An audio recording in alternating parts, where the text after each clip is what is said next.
हाथरस कांड की आड़ में योगी सरकार के खिलाफ साजिश रचने वाला गिद्ध गैंग सबसे ज्यादा इस बात को लेकर बवाल खड़ा कर रहा है कि आखिर पुलिस ने पीड़िता का शव उसके परिजनों को सौंपने के बजाय रातों रात अंतिम संस्कार क्यों कर दिया।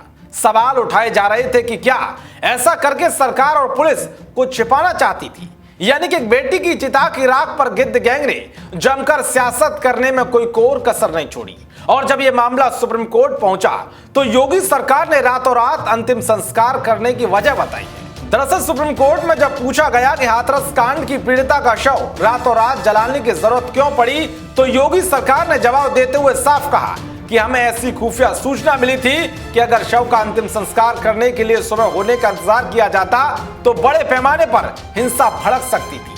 वैसे भी योगी सरकार को जो अंदेशा था वो उसकी परतें भी धीरे धीरे खुलकर सामने आ रही हैं। चाहे बात जातीय और सांप्रदायिक दंगा भड़काने के लिए बनाई गई वेबसाइट के खुलासे की हो जिसमें करोड़ों की फंडिंग की गई थी, या फिर गिद्ध गैंग की ओर से पीड़िता के परिवार पर दबाव डालकर सरकार के खिलाफ बयान दिलवाने की हो, यानी कि हाथरस कांड का फायदा उठाकर दंगा भड़काने की पूरी तैयारी की गई थी, जिसे लेकर सरकार पहले से चौकन्ना हो गई थी।